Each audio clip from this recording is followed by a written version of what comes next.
चलो चालू करते हैं मित्रों। आप जिनके रह गए उनके लगा लो कैमरे। मैं आपका परिचय कर रहा हूँ, वैसे तो परिचय के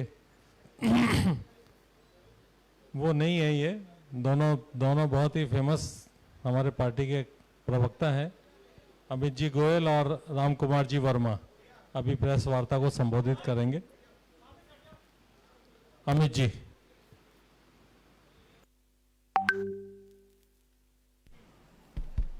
सभी पत्रकार बंधुओं को नमस्कार, जय श्री राम।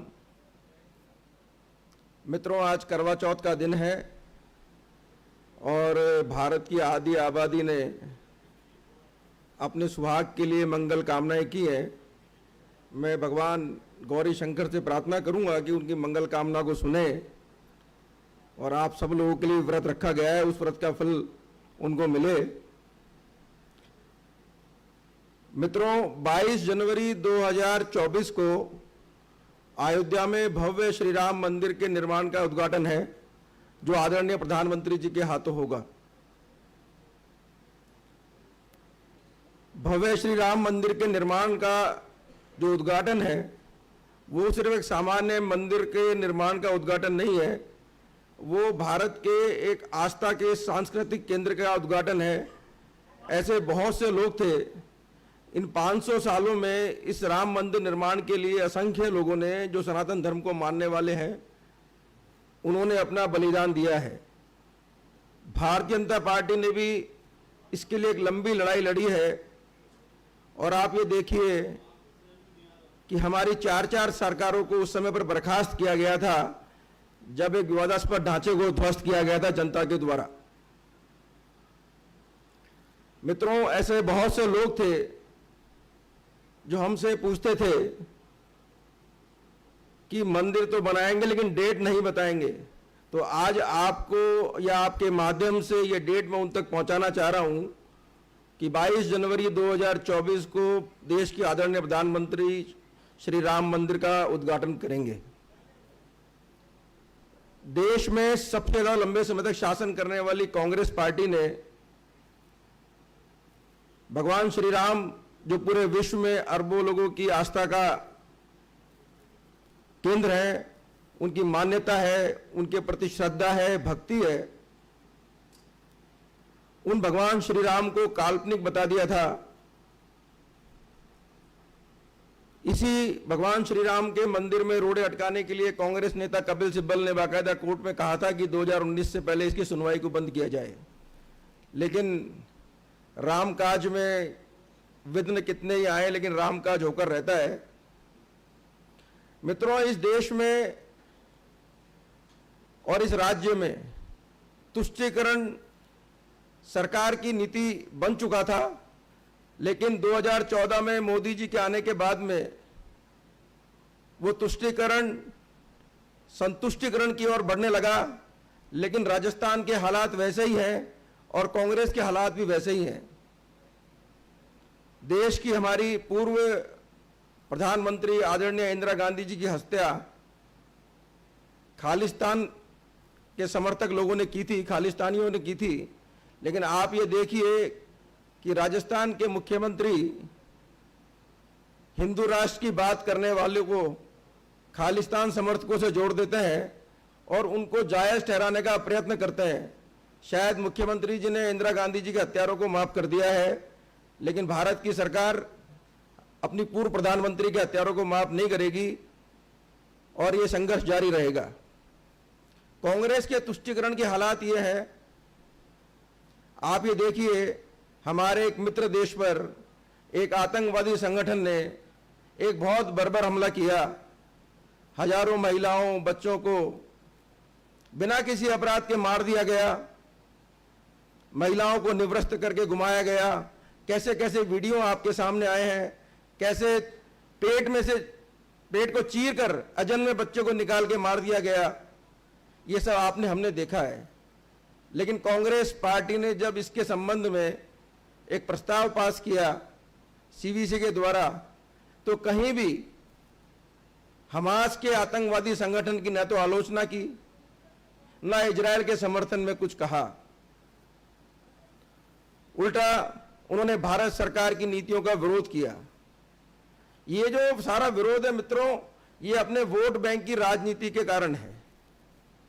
कांग्रेस पार्टी देश में मान के चलती है कि जो अल्पसंख्यक वोट है, जो मुस्लिम वोट है, वो उनका अपना वोट है और वो उसको सेव करने के लिए किसी हद तक भी देश की सुरक्षा से भी समझौता करने को तैयार रहती है।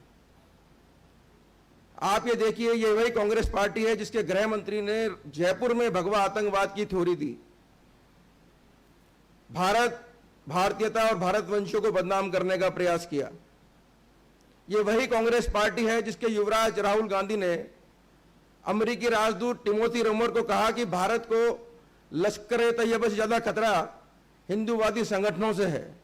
ये वही कांग्रेस पार्टी है जिसके प्रधानमंत्री ने कहा कि देश के संसाधनों पर पहला अधिकार मुसलमानों का है, अल्पसंख्यकों का है। एक तरफ बीजेपी है, भव्य राम मंदिर का निर्माण, विश्वनाथ कॉरिडोर का निर्माण, महाकाल कॉरिडोर का निर्माण, हमारे देश के प्रधानमंत्री ने एक सांस्कृतिक राष्ट्रवाद की अलग जगाई है। देश में बिखरे हुए लोग जो अलग अलग जाति संप्रदाय में बिखरे हुए थे, उन सबको एकजुट करने का प्रयास किया है।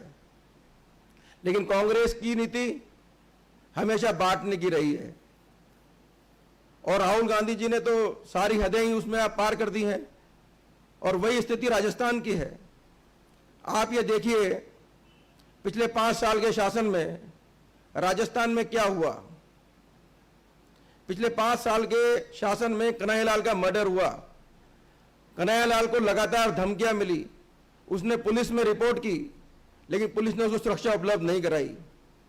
कांग्रेस पार्टी के लिए सामान्य घटना है।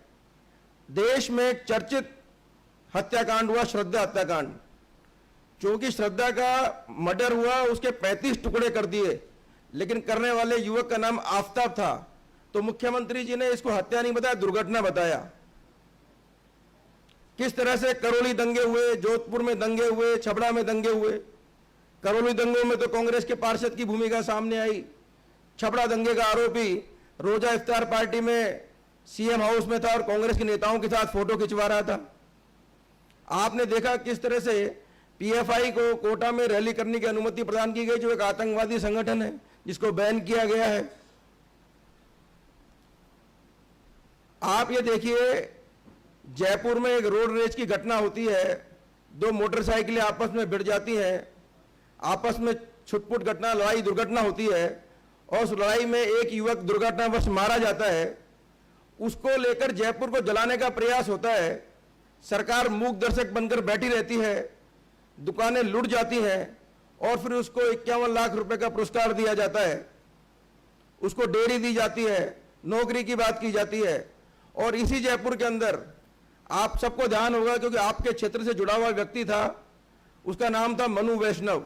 वो एक हॉकर था और वो हॉकर अपने अखबार डालने के 125 रुपए लेने एक मुस्लिम के पास गया। उसने उसके पैसे देने माना करी, टालम टोल किया, उनके बीच तू महमा हो गई और उसकी गर्दन काट दी गई।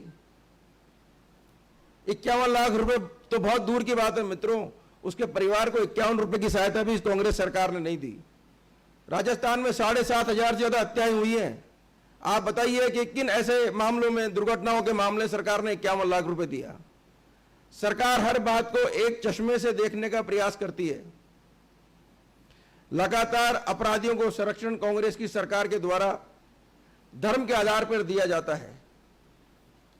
और जिस प्रदेश का मुखिया अगर दंगों के आरोपियों को कवरिंग फायर देगा, आप ये देखिए जोधपुर में दंगे हुए, करौली में हुए, टोंक में हुए, और मुख्यमंत्री ने कहा ये दंगे नहीं है, छुटपुट घटनाएं हैं। बोला इसमें ज्यादा लोग मरे नहीं हैं, अगर दंगे होते हैं तो बहुत लोग मरते हैं, कुछ लोग घायल हुए हैं, कुछ गाड़ियां जलाई गई हैं, कुछ चाकूबाजी घटनाएं हुई हैं, महिलाओं के साथ बदतमीजी हुई है, लेकिन दंगा नहीं है। जब किसी स्टेट का मुख्यमंत्री ये बात बोलेगा तो पुलिस का लाइन ऑफ एक्शन क्या होगा?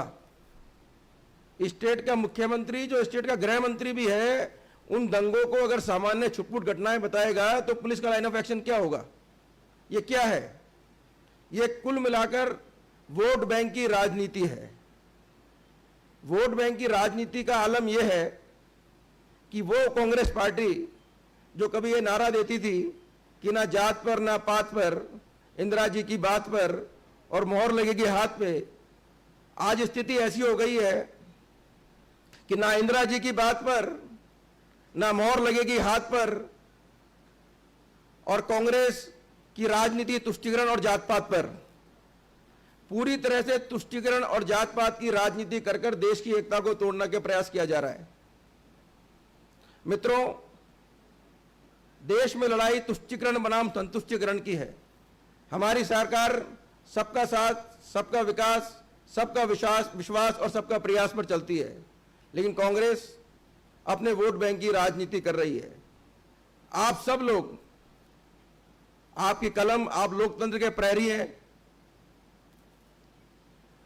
आप अपनी कलम के माध्यम से, अपनी आवाज के माध्यम से जनता को जागृत करने का काम करते हैं। आपकी बात गांव-गांव, ढाणी-ढाणी तक पहुंचती है, लेकिन राजस्थान की जनता को यह सब बातें ध्यान में रहनी चाहिए कि पिछले 5 साल से राजस्थान ने क्या झेला है। जब रामनवमी का जुलूस हो, शोभा यात्राएं हो, सरकार उनको सुरक्षा देने में विफल रहती है, कई तरह के प्रतिबंध लगा दिए जाते हैं, और जब रमजान का महीना आता है तो सरकार के विद्युत विभाग का पत्र निकलता है कि रमजान का पवित्र महीना है, लाइट नहीं काटी जाए, स्पेशली ध्यान रखा जाए। ये कैसी राजनीति है मित्रों, बताइए आप। मेरा आप सब लोगों से, पत्रकार मित्रों से, बंधुओं से, भगिनियों से यही कहना है कि जिस तरह आप लोकतंत्र की रक्षा करते हैं, सरकार की कमियों को जनता तक पहुंचाते हैं, निश्चित रूप से आप सब आवाज बनेंगे, और ये जो चीजें बार बार जो स्मृति से विलुप्त हो जाती हैं, इन सब चीजों को नीचे तक पहुंचाएंगे।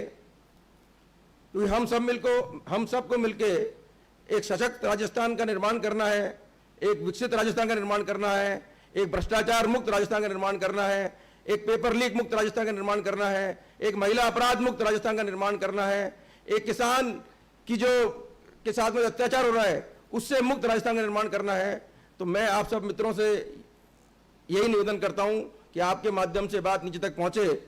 और अब मैं अपने साथी राम कुमार वर्मा जी, जो राज्यसभा के सांसद भी रहे हैं, अभी अपनी बात के माध्यम से आपको संबोधित करेंगे। राम कुमार जी।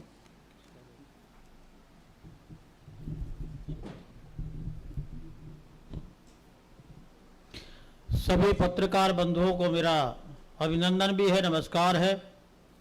आपके सामने हमारे साथी अमित गोयल जी ने जो बताया है कि राजस्थान के अंदर किस तरह का माहौल ये 5 वर्ष के अंदर कर दिया गया है। मैं सबसे पहले ये कहना चाहूँगा कि देश के यशस्वी प्रधानमंत्री माननीय नरेंद्र मोदी जी 2014 में प्रधानमंत्री बने। उन्होंने देश के सामने संकल्प लिया था, सेवा, सुशासन और गरीब कल्याण को हम महत्व देंगे, राष्ट्र सर्वोपरि होगा, विकास हमारा केंद्र बिंदु होगा नीति और निर्णय का, और उसके साथ में विकास के साथ में हमारी प्राथमिकता सभी का सर्वांगीण विकास बिना भेदभाव के होगा।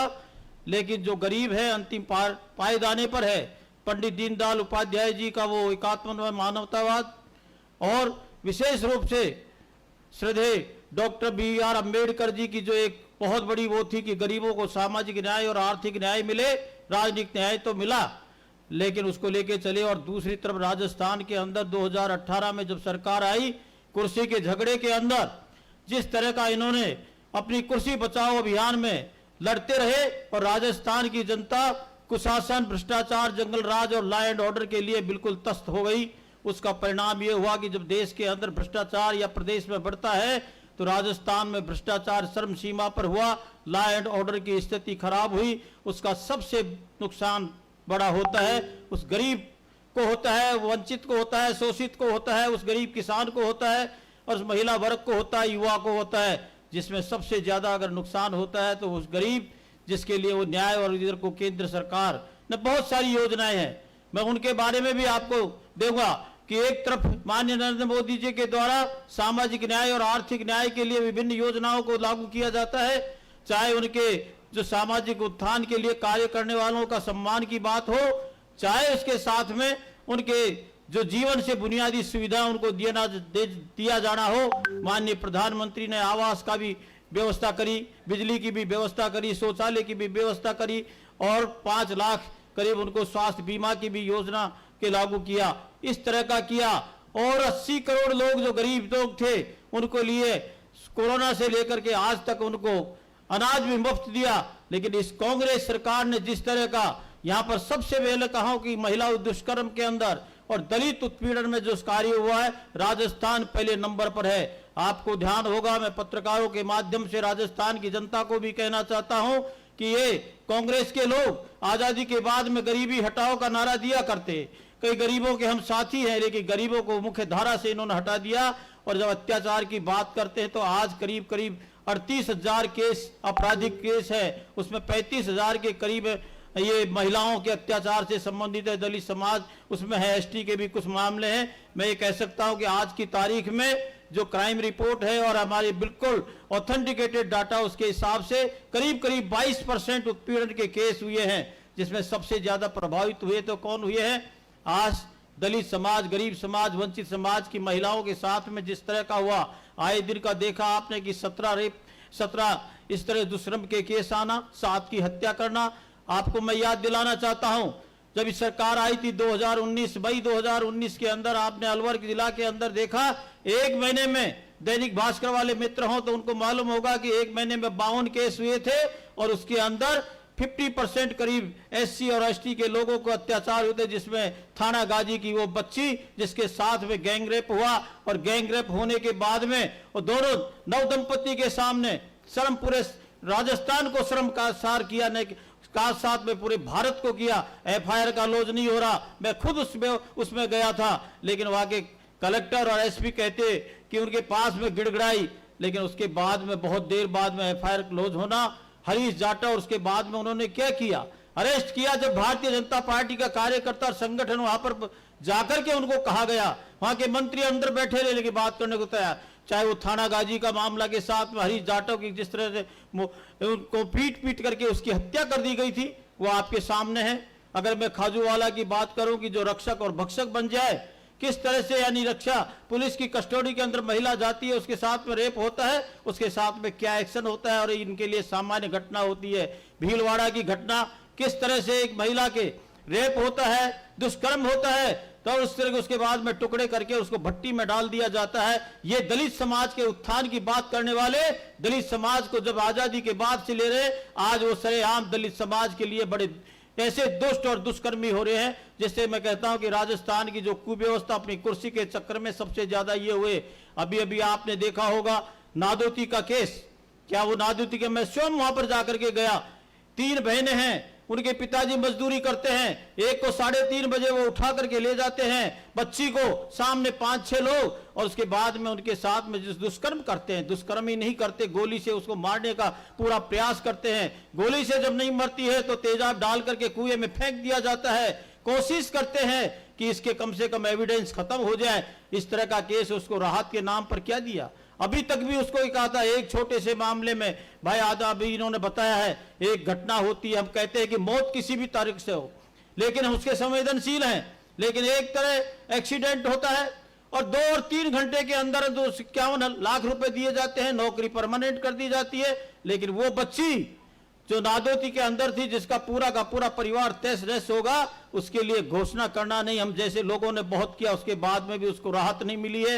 एक घटना नहीं, आपने देखा कि किस तरह से निवस्त्र करके और जो एक दलित लड़की को आदिवासी क्षेत्र के अंदर घुमाया जाता है। लेकिन ये संवेदनहीन सरकार, और इसके बाद में प्रियंका जी जो इनकी नेत्री है, पहले भैया बहुत झूठ बोल करके 2018 के अंदर किसानों का वादा किया, गरीबों का वादा किया, ये करेंगे वो करेंगे, युवाओं को रोजगार देने के बजाय जब यह आती है तो वो प्रियंका जी एक लड़की जो कहा करती कि मैं लड़की हूं, लड़ सकती हूं, लेकिन उसके 2 शब्द इस तरह के 35,000 केस दुष्कर्म के, और उसके अंदर दलित समाज की वो बहन और बेटियां उनके पड़ोस के अंदर, जब निवाई के अंदर पिछली बार जब वो आई थी तो निवाई के अंदर घटना हुई, वहां पर दुष्कर्म हुआ, लेकिन प्रियंका जी के और उनके नेताओं के द्वारा किसी तरह का एक शब्द नहीं बोला गया।